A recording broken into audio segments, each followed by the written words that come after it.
Hello guys, स्वागत है आज की इस वीडियो में। मैं हूं आपका दोस्त सोनू कुमार विश्वकर्मा और आप देख रहे हैं मेरा नया चैनल सोनू ब्लॉग एक्सप्रेस। तो दोस्तों, वीडियो चालू करने से पहले आप मेरे चैनल को सब्सक्राइब नहीं किए तो सब्सक्राइब जरूर कीजिएगा और बेल आइकन तो जरूर दबा दीजिएगा। तो चलो चलते हैं, लेट्स गो।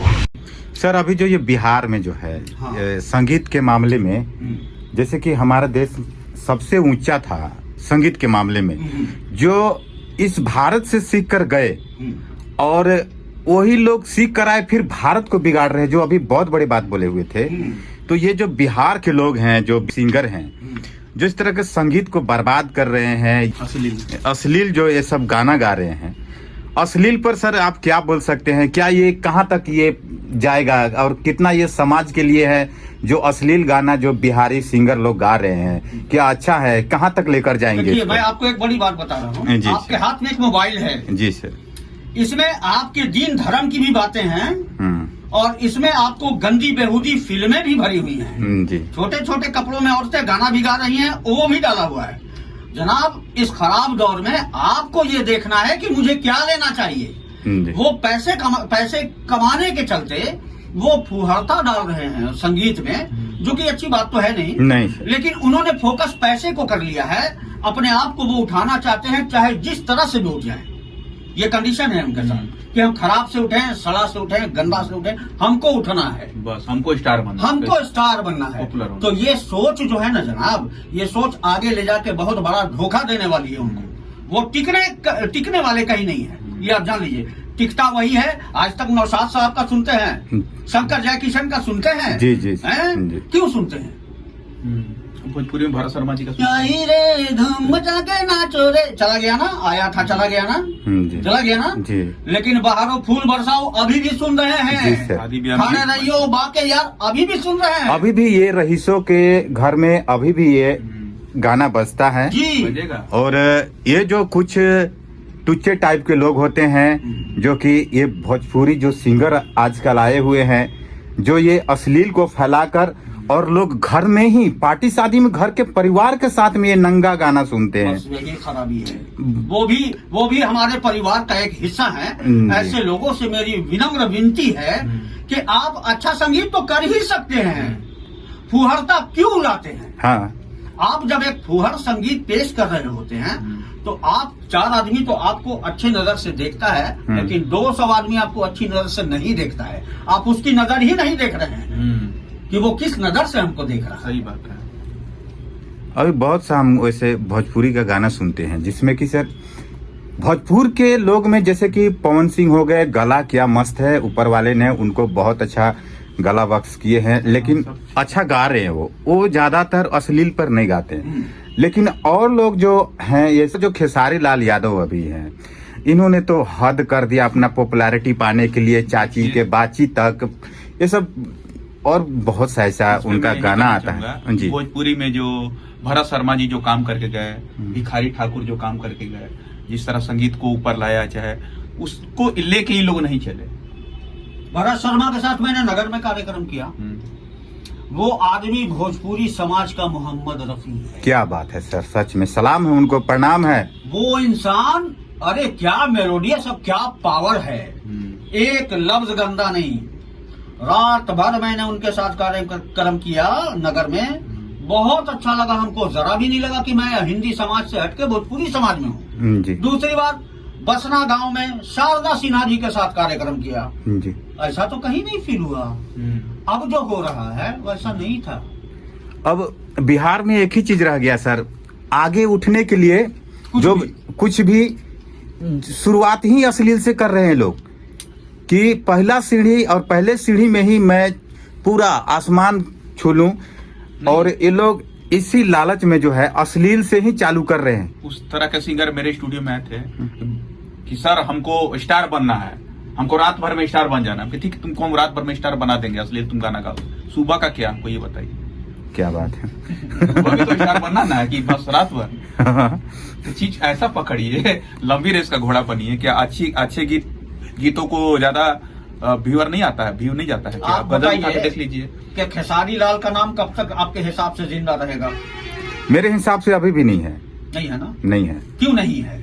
क्योंकि मैं अश्लील पसंद नहीं करता। बस यही देखिए, ये ज्यादा आबादी ऐसे लोगों की भारत में है भारत में ऐसी आबादी बहुत लोगों की है, कम लोग ऐसे हैं जिनको फुहड़ता पसंद है।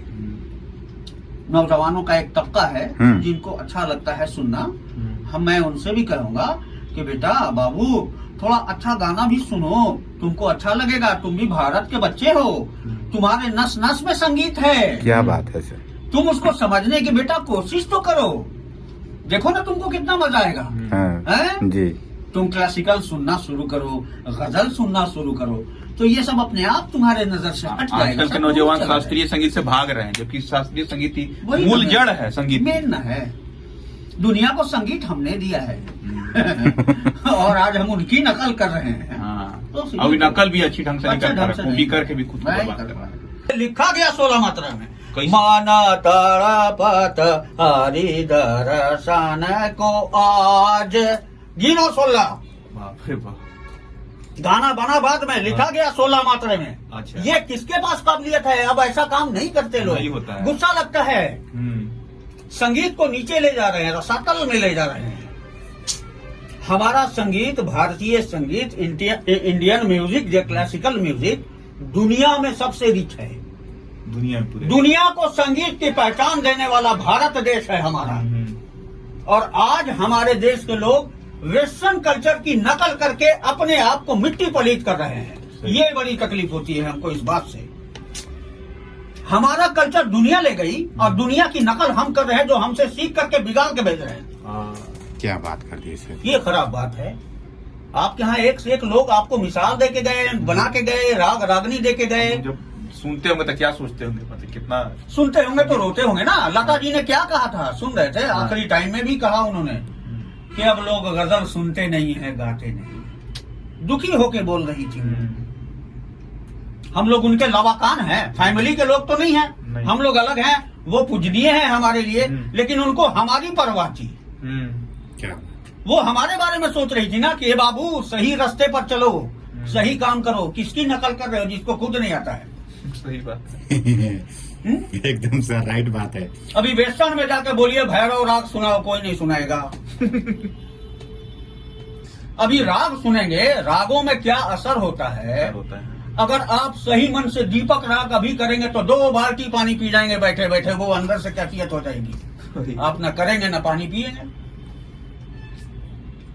जो कहा गया है कि तानसेन जब गाते थे तो दीपक राग जल जाता था। आप बैठो, अगर पानी नहीं पिलवा दिया हम तो कहना गर्मी लगेगी तुमको, असर होगा।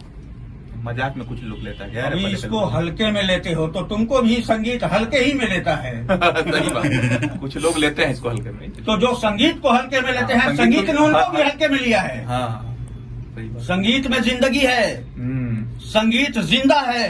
अगर यकीन नहीं है तो किसी भी हॉरर फिल्म से संगीत को हटा के पूरी फिल्म देखें आप। सही बात है। कुछ और फिर फिल्म को बंद कर दें और सिर्फ हॉरर म्यूजिक बजा दें आप। हाँ। असर सीन का होगा कि म्यूजिक का होगा? म्यूजिक बताओ। म्यूजिक का होगा सर। तो म्यूजिक में जिंदगी है ना। हाँ। वो उतार देता है आपको यार, असर करता है यार। सही बात। मैं चैलेंज करता हूँ, मैं चैलेंज करता हूँ कि अगर किसी का हाथ पैर काम नहीं कर रहा है, फारिज मार लिया है, अब वो हाथ पैर उसका काम नहीं कर रहा है, मैं चैलेंज करता हूँ तुम आओ मेरे पास, संगीत चलाएगा तुमको, मैं नहीं। ये राग तुमको चला देगा, बिस्तर से उठा देगा, पैदल चला देगा, ये चला देगा। ये असर करता है बॉडी पर मनीष। सही बात है। इससे कितना इलाज होता है, पढ़े हैं। संगीत असर करता है। आप गौर करके देखेंगे कि म्यूजिक से जुड़े लोग ज्यादातर हार्ट अटैक से जाते हैं। वो हार्ट से खेलते हैं ना, तो बात को समझो यार, कितनी गहराई से वो देते हैं। जब वो चले जाएंगे तो सीना पीट के क्या करोगे? अभी जब मौजूद है तो कुछ ले लो। सही है ना? क्या बात है। बाद में सीना पीट के क्या करोगे? रफी साहब चले गए, अलग थे तो कौन गया सीखने? सही बात। और जिसने उनको सीखा, जिसने उनको फॉलो किया, आज उसके बच्चे लंदन में पढ़ रहे हैं। सही बात है ना? हाँ। वो दुनिया से जाने के बाद भी कितने लोगों का घर चला रहे हैं जी। वो लोग ऐसे लोग थे, किशोर दा को देख लो, लता जी को देखो, आशा जी को देखो। अभी हम लोग को मत देखो, बहुत नीचे हैं। देखोगे तो खत्म हो जाओगे। उनको देखो। हाँ, उनको हम लोग फॉलो करते हैं, उनको समझते हैं हम लोग। ये बड़ी बात है। तो बात को पहले समझना चाहिए ना। संगीत क्या है पहले समझे। हाँ, अभी किशोर जी गा रहे थे, हम भी गा देंगे। अरे यार, ये इतना छोटा काम है जिसको आप इतना छोटा समझ रहे, मजाक नहीं। ये साधना की चीज है, और साधना से खाली नहीं होता है। पहले अच्छा इंसान बनो, फिर साधना में बैठो, फिर ऊपर से मांगो, उस्ताद से सीखो। जब ये सब कुछ कर लोगे तब संगीत कर सकोगे। एक चीज भी इसमें से छूट गई तो संगीत नहीं होगा। गाना गा लोगे, संगीत तो नहीं होगा। संगीत के लिए संगति चाहिए। सही बात है। संगति से संगीत होता है। अकेले कीबोर्ड बज रहा है, अकेले ढोलक बज रहा है, जब चार आदमी की संगति हुई तब संगीत हुआ। तो संगति के लिए आपको अच्छा बनना पड़ेगा कि लोग आपकी संगति में आए। ये बात है। संगति जब होगी तब आपका संगीत होगा, और नहीं तो हारमोनियम बजेगा, तबला बजेगा, संगीत तो नहीं होगा। कुछ लोग 2-4 गाने गा के सोचते हैं कि हमको तो नहीं, वो गलतफहमी में जिंदा है।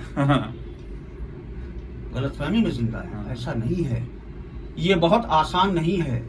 इसको करने वाले से पूछो कि तुम यहाँ तक कैसे पहुंचे हो, तब वो बताएगा कि हम यहाँ तक कैसे पहुंचे हैं। आसानी से नहीं पहुंचे, बहुत मुश्किल है। लेकिन ऐसी भी मुश्किल नहीं है कि आप कर ही ना पाए। अब जैसे बात निकली थी 16 मात्रा, तो कहरवा जो आप बजा रहे हैं, कहरवा में खूब काम कर रहे हैं, तो कहरवा आया कहाँ से? तो कहरवा आया 8 है ना, 8 मात्रा है ना, तो 16 है ना, वहां से आया। तो अगर आप 16 जान रहे हो तो 8 करने में आपको बहुत मजा आएगा। लेकिन अगर आप 8 जान रहे हो और 16 आपसे कराएं तो आप फंस जाएंगे। सही बात। दादरा कर रहे हैं, हाँ। एक ताल करें, ये 6 मात्रा, वो 12 मात्रा, 12 मात्रा। है? तो आप समझें कि इसको डबल करने का तरीका क्या है, कैसे करेंगे कि टाइमिंग भी मेरी सही रहे और मेरे मात्रा भी सही रहे। तो आपको तो सीखना पड़ेगा ना। दी दा करक दीना करता धा करक तीना धा दीना धा तीना धा दीना धा तीना, 2 बार बजा दिए, हो गया कि नहीं हो गया है? लेकिन ओरिजिनल है ना, आप उसको जानिए। मेरा लोगों से यही कहना है कि जो सही चीज है आप उसको पकड़िए, ना मेरी सुनिए, ना इनकी सुनिए, ना उनकी सुनिए। आप ग्रंथ देखिए, संगीत का किताब देखिए, बड़े बड़े गुरुओं की रचना देखिए, उससे सीखिए और सही लाइन पर चलिए। अगर आपको मेरी कहीं जरूरत हो तो मैं आपके समक्ष हाजिर हूँ। 2 बजे रात को आपको जरूरत है मेरी, मैं हाजिर हूँ। मेरे पास आइए और जो समझना है, जो पूछना है, जो सीखना है सीखिए। पैसा है कि नहीं मेरे को परवाह नहीं इसकी। और हम लोग का धर्म ग्रंथ में 4 वेद है, ऋग्वेद, सामवेद, यजुर्वेद, अथर्ववेद। संगीत सामवेद से निकला हुआ है दोस्तों। ऋग्वेद से निकला है गायत्री मंत्र, सामवेद संगीत से निकला है, संगीत से सामवेद से संगीत। कितना मतलब संगीत का महत्व है। और एक शेख सादी थे जो संगीत के बारे में कहते थे, बहुत बड़ी बात कहते थे, संगीत के पीछे पीछे खुदा चलता है। सोचिए, संगीत खुदा को इतना प्यारा है और खुदा उसी बंदे को अपनी संगीत से नवाजते हैं। तुम जब पैदा होते हो तो रिदम और सुर लेके पैदा होते हो। तुम प्रूफ करते हो आके कि मैं सुर में हूँ और रिदम में हूँ। कैसे साबित करते हो? पैदा हुए बचा रोता है तो उसको रुलाया जाता है, पहले मार के देखें गा रहा है कि नहीं गा रहा। गावे लगता है, हाँ ठीक है। संगीत वहीं से शुरू है आपका। रोने से गाना आया, गाने से रोना नहीं हुआ। आप पैदा हुए संगीत करते। क्या बात। अच्छा, जब आप रो रहे हैं तो उसमें भी एक लय, सही बात है। अरे लय है ही। लय है तो सब तो लेके आए हो। उसको लोग समझते नहीं है। अभी समझोगे क्या? अब ताल कैसे सीखे? अरे बाय डिफॉल्ट भगवान आपको दी है, उसको बस तराशने की, समझने की जरूरत है। अब दूसरी बात यह है कि संगीत और रिदम कोई किसी को सिखा ही नहीं सकता। हाँ, ये भगवान की, अल्लाह की देन है। हाँ। तो जो चीज अल्लाह देता है वो आदमी कहाँ से देगा? अभी मेरा काम क्या है? मैं सिखा नहीं सकता। हाँ। आपको पॉलिश कर सकता हूँ, बस आपको चमका सकता हूँ, सिखा नहीं सकता। सिखाने के लिए तो आपको दे के भेजा है उसने ना। इतना बड़ी मजाक की बात है दोस्तों, बहुत बड़ी बात। हंगामा फिल्म में परेश रावल जी ने बहुत अच्छा डायलॉग बोला था, सुर माता है ताल पिता है, और जो बेताला हुआ नाथ है। हंगामा फिल्म का ये सीन है। एकदम सही बात है। सही बात है कि आपको दे के भेजा गया है। हाँ। आप देखिए, हवा चलती है तो हवा भी एक लय में चलती है। पानी बह रहा है नदी का तो एक लय में बह रहा है। अरे यार देखो, सुई भी लय में है, वक्त भी लय। गाड़ी भी चलती है तो रिदम में चलती है। तुम रो रहे हो लय चलते भी में। अगर हम हंसते हैं एक लय है, एक रिदम है। गया ना? रिदम है, हा हा हा हा, ना दीदीना ना दीदीना ना दीदीना ना दीदीना, हा हा हा हा, क्या? अरे भाई सब जुड़ा हुआ है, एक दूसरे से बंधे हुए हैं। ये अलग बात है कि कोई इतना एक्सप्लेन करके समझा नहीं पाता, आप लोग समझ नहीं पाते हैं, बस समझा नहीं पाता। गाना को सुने बस। समझाने वाला जो होता है ना, वो समझाने के लिए आपका फायदा के लिए नहीं समझाएगा, वो अपने पैसा के लिए आपको समझाएगा। सही बात कि हम इसको कैसे समझाए कि गड्डी दे जाए और इसको कैसे समझाए कि अच्छा गाने लगे। हाँ, तो यहाँ तो इंसान म्यूजिक से जुड़े लोग जो कलाकार हैं, वो आजकल देखिए जरूरत तो बढ़ गई है, इसमें तो कोई शक नहीं है, खर्च सबका बढ़ गया है, जी। लेकिन उसमें थोड़ा सा हमदर्दी रखनी चाहिए। हाँ, रखनी चाहिए। ठीक है, खर्च बढ़ गया है, सबका बढ़ गया, सबकी जरूरत है भाई, सबको बिजली पानी सब कुछ चाहिए, अच्छा खाना भी चाहिए, कलाकार है अच्छा कपड़ा भी पहनेगा, तो भाई उसको पैसे की जरूरत है, ये सच्ची बात है, लेकिन सामने वाले को भी थोड़ा लेके चलना होगा। हाँ, वो भी मेरे परिवार का एक हिस्सा है, कमजोर है, कभी मेरे लेवल में आएगा, कभी मेरे साथ खड़ा होगा, तो हमको उसके साथ अच्छा व्यवहार करना चाहिए। नहीं तो संगीत को व्यापार बनाने वाले कितने लोग हैं। हाँ। आया, अब उसको एक चीज में फंसा के कितना देर हाँ। समय तक रखे, हाँ। ज्यादा से ज्यादा उसको खींचे, नहीं, अब बाद ऐसा में जब करना- कभी स्टेज पे गया या परफॉर्म करने का तो पता चला उसको नॉलेज ही नहीं है बेसिक ही। मैं आप लोगों के ध्यान को एक बात की तरफ केंद्रित करना चाहता हूं कि हिंदुस्तान में जितने भी लोग हैं मेरी इस बात पर गौर करेंगे कि आज तक ऐसा नहीं हुआ है कि फ्रांस और जर्मनी और इटली और अमेरिका के किसी संगीतकार को बुला के हिंदुस्तान ने अवार्ड दिया हो, नहीं मिला। सम्मान दिया हो, नहीं दिया।